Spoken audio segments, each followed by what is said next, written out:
One of the most effective methods of human interaction, strategic silence, has been lost in a society that promotes continual dialogue, relentless sharing, and theatrical openness. In a world where everyone is so busy spilling the beans about their plans, ideas, and intentions, a master operator knows when to be quiet and utilize it to their advantage.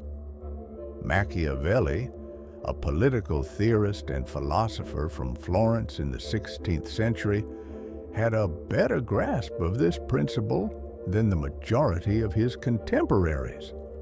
Machiavelli is most known for his direct counsel in The Prince, but his most profound insights are frequently about the silence that speaks volumes. The vulgar crowd always is taken by appearances, he observed, acknowledging that words paint a picture while remaining silent maintains details. Those who have mastered the art of strategic silence in this age of continual communication not only safeguard their position, but also win, while others are still talking about winning. The price of meaningless speech. Machiavelli lived during a time of political intrigue when irresponsible speech might result in exile or death. But even in our less dangerous contemporary environment, meaningless speech still exposes weaknesses that remaining silent can prevent. Men in general judge more by the eyes than by the hands, Machiavelli noted, for everyone can see but few can feel. As a speaker, you give everyone a chance to view and judge, but you never reveal anything about what can be felt or known. There are costs associated with speaking that remain unspoken. Speech, first and foremost, makes promises. A public declaration of intent ties you, in the perspective of others around you, to that goal. You come across as inconsistent or dishonest if you alter your course. You're allowed to make changes without giving an explanation or apologizing if you don't say anything about your goals. Speaking up also shows your limitations and how you think. People can learn more about your thought processes and how to influence, contradict, anticipate, or counter you. As Machiavelli noted, the first method for estimating the intelligence of a ruler is to look at the men he has around him. One can gauge someone's strategic capacity by listening to how much they reveal without necessity. Thirdly, and most crucially, your aura of mystery and power will be diminished if you engage in compulsive talking. It is far safer to be feared than loved, famously wrote Machiavelli. Being far away from anything scary makes you want to keep your identity a secret. If a leader is too forthcoming with explanations, justifications, and thoughts, they risk becoming ordinary and losing their ability to inspire remarkable followership. Think about the implications for the present. The co-worker who constantly interrupts and offers their opinion on every topic, regardless of their level of competence, eventually becomes unimportant. A buddy who is overly forthcoming about their personal life on social media eventually stops being fascinating.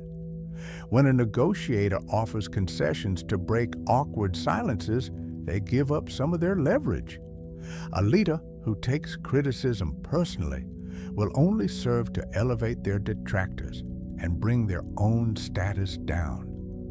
Our contemporary obsession with openness and continual communication would be seen by Machiavelli as strategic malpractice, a willing ceding of power that gives others information without receiving anything of equal worth in return. Rather than genuineness, it would be seen as this. There are three distinct varieties of strategic silence. Machiavellian silence is more than just not saying anything. It's a method of communication that can be shaped to suit the goal at hand. Gaining an understanding of these different forms of quietness sheds light on how this method really works. One kind is the stillness that is used to acquire information. The intelligent man acts immediately, while the stupid acts later, Machiavelli said. Quick to speak, the fool exposes their position while remaining oblivious to the experiences of people around them. Before choosing how to react, the wise person stays quiet to let others reveal their goals, flaws, and thoughts. By doing so, you gain an unfair advantage in the information war. Other people share their thoughts, and you get vital intelligence without their doing the same. One strong manifestation of this is the principle that whoever talks first loses in negotiations. It clarifies why the quiet observer of relationship dynamics is usually more attuned to the nuances than the one who is always babbling. This is the reason why competitors whose plans are publicized before they are put into action usually end up underperforming compared to what they are capable of. Second, there is the silent type that establishes authority. Perception is a factor in power, and Machiavelli knew that controlled hesitation may help with that. A prince must imitate the fox and the lion, for the lion cannot protect himself from traps, and the fox cannot defend himself from wolves, he pointed out. One of the fox's ingenious tricks is to recognize when words weaken rather than strengthen dominance. Silence can establish authority since people tend to assume the best when they don't have all the facts, which usually works out well for the person who chooses to remain silent. A leader's remarks have more weight when they are selective, addressing the major issues rather than every little concern. Someone exudes assurance rather than uneasiness when they respond to criticism thoughtfully and only when absolutely necessary, instead of fiercely disputing every accusation. This explains why those at the top of any field tend to speak less and with greater intention than those lower on the totem pole. In contrast to the CEO's concise and forceful remarks, the anxious junior executive tends to overtalk, whereas the secure individual makes statements without providing any explanation. The insecure person goes into great detail. An anxious leader will react to everything that makes them nervous, while a confident leader will participate strategically and only when it's beneficial. Do you want to know how to use strategic quiet to your benefit? Thirdly, there is silence that maintains ambiguity. Since it is difficult to join them together, it is safer to be feared than to be loved when one of the two must be lacking, he suggested. This well-known insight is applicable in any scenario where it is strategically advantageous to retain several interpretations, not just in cases involving fear and love. Silence that leaves room for interpretation invites people to impose their own values, concerns, and expectations on your stance. You can appeal to multiple audiences with conflicting expectations at once by choosing not to clarify. You keep your leeway to act by not settling on a particular interpretation, and you keep your liberty to deny responsibility by not formally supporting a view. Politicians are experts at this tactic because they can make remarks that are just vague enough to appeal to different groups. Successful negotiators employ it by refraining from taking firm stances that might limit possible accords too early. It is used by leaders when they express a vision without limiting the details of how it will be put into action. Strategic quiet in these situations isn't dishonesty, but rather the realization that goals are more likely to be hampered by hasty declarations of intent than advanced. Machiavelli once said, "Politics have no relation to morals." He believed that in order to have an efficient strategy, one must be able to preserve a level of flexibility that is compromised by overly communicative leaders. Machiavellian silence has strong psychological impacts that words cannot convey, in addition to its tactical benefits. Silence frequently wins when persuasion fails. Understanding these consequences explains why. Silence, first and foremost, makes room for projections. When gaps in knowledge exist, people's thoughts naturally fill them with ideas that are more reflective of their own obsessions than of reality. When you stay quiet at crucial points, people read your mind and figure out what you're thinking or feeling based on their preconceptions, worries, or hopes. Machiavelli was right when he said, "Men are so simple and so much inclined to obey immediate needs that a deceiver will never lack victims for his deceptions." One way to take advantage of this weakness without resorting to outright deceit is through the strategic use of silence. This clarifies why experienced interrogators know to keep quiet instead of asking questions in order to get answers out of hesitant subjects. Because people are naturally more forthcoming when asked open-ended questions, the awkwardness of silence forces them to fill it. In negotiations, the same tendency is at work. The side that can bear quiet usually gets better terms than the one that cries out concessions during tense pauses. As a second point, the mechanics of communication are dominated by silence. Someone covertly frames oneself as wanting affirmation or acceptance from listeners when they speak first, most frequently, or at greatest length. By speaking less, more selectively, or waiting for others to make their viewpoints known, the person in question is subtly assuming the role of judge instead of the supplicant. Machiavelli would see this as a manifestation of his philosophy that it is better to be feared than loved. The quiet side may not be loved, but they often get respect that the boisterous side cannot. As a result of this dynamic, interviewees who ask more questions tend to get better answers than those who focus more on selling themselves. It clarifies why the reserved individual in a meeting is frequently given more weight than the more outspoken ones. It clarifies why, when arguing, it is often more effective to remain silent politely. By turning the usual pattern of seeking approval through speaking on its head, silence in each situation changes the power dynamic. Third, people's perceptions of one's strength are amplified when one remains silent. Machiavelli made the astute observation that men judge generally more by the eye than by the hand, because it belongs to everybody to see, to few to feel. In other words, what is not entirely seen or understood frequently seems more terrible than what is completely exposed.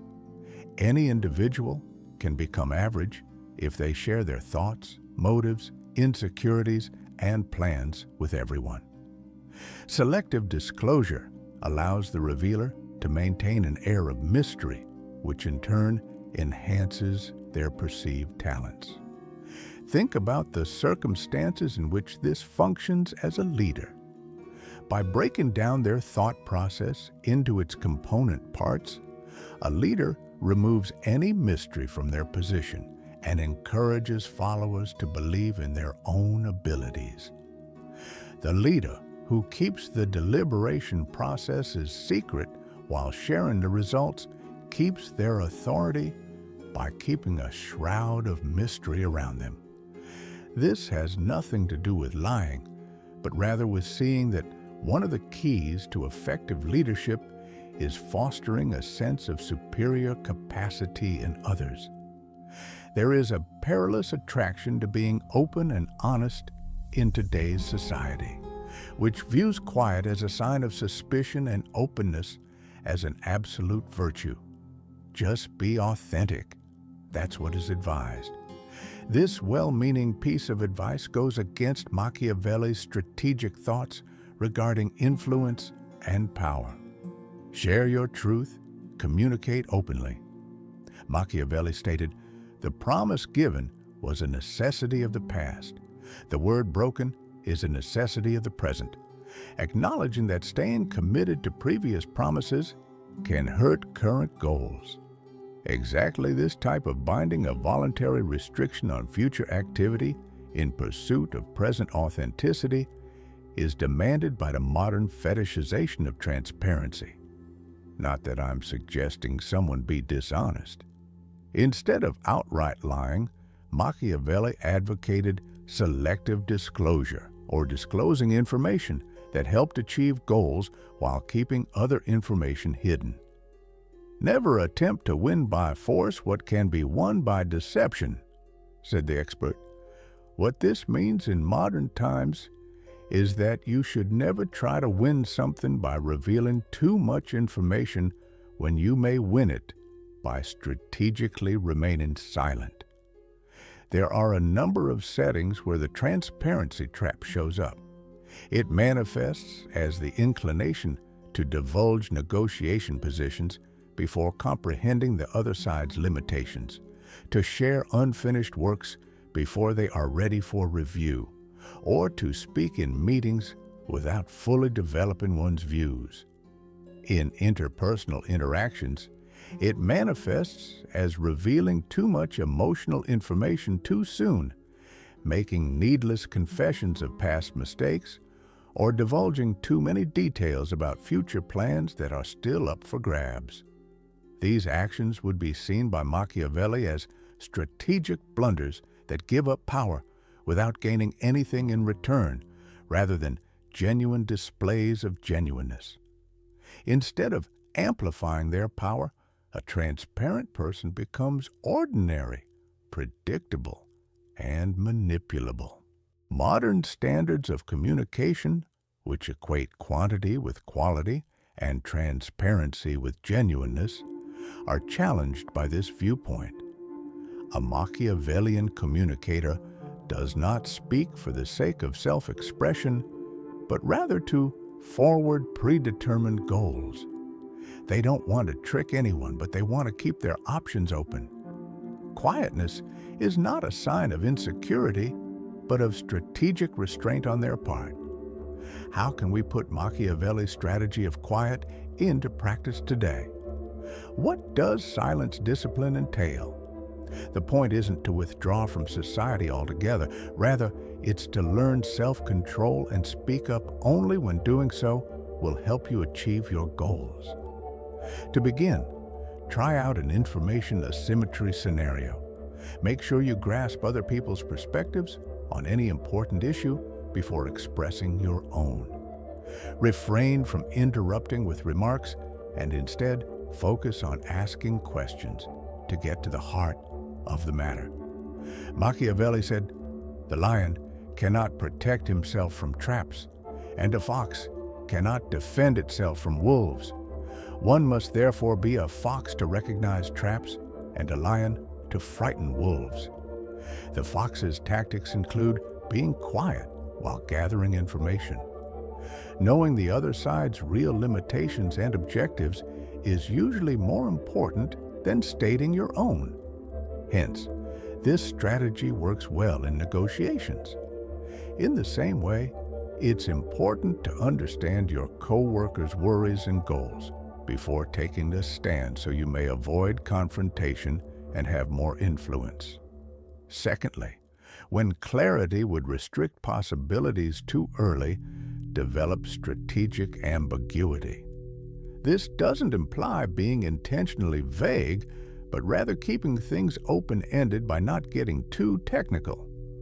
A prince should therefore be very slow to believe and to act, nor should he himself show fear, urged him.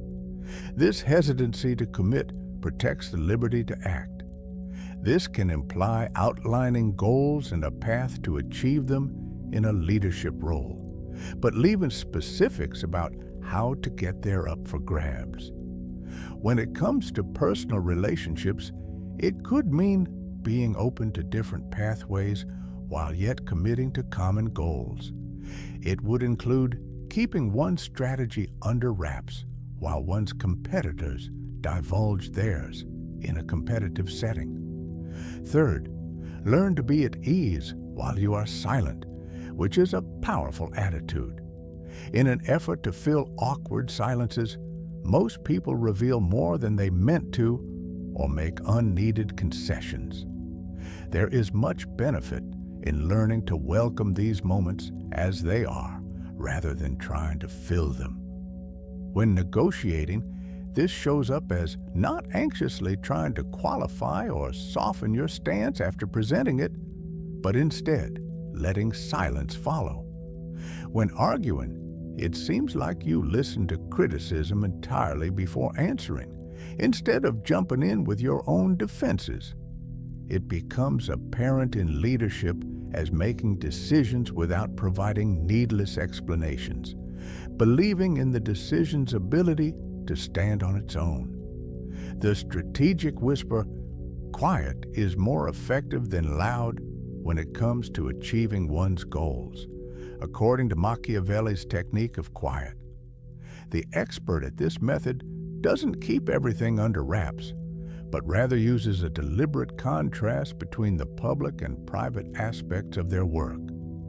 The vulgar crowd always is taken by appearances, Machiavelli noted, and the world consists chiefly of the vulgar. When most people reveal everything, individuals who practice selective disclosure stand out. Their words are more carefully selected, which increases their weight. Their positions are exposed strategically, which increases attention. And their influence is exerted judiciously, which expands it. This method calls for self-control, which is becoming more and more rare in today's society. It requires self-control to be quiet, even when talking would make you feel better. Attentiveness to hear others out before responding, and the wisdom to know when it's better to speak than to listen. In a society that values robust expression, these traits don't emerge organically, but their rarity actually works to their benefit. The most ironic part of Machiavelli's strategy of silence is that those who have used it most effectively go mostly unnoticed. Masterful strategic silencers accomplish their goals undetected, in contrast to our focus on the outspoken, the demonstrative, and the transparent. While everyone else is still arguing about how to win, they just win. For all the impact he had on political theory and strategy, Machiavelli is still mostly misunderstood. Maybe this is the reason why. His insights show a more profound comprehension of power dynamics and human psychology than just brutal manipulation, although his name is still associated with that. He came to understand that being silent and allowing others to show themselves is often more effective than resorting to force or deceit. Say less, observe more, reveal selectively, and let your outcomes speak louder than your words.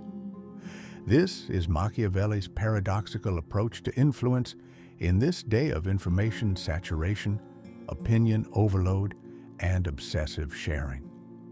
People who are good at this strategy don't merely take part in the never-ending struggle for dominance and recognition, they actually emerge victorious.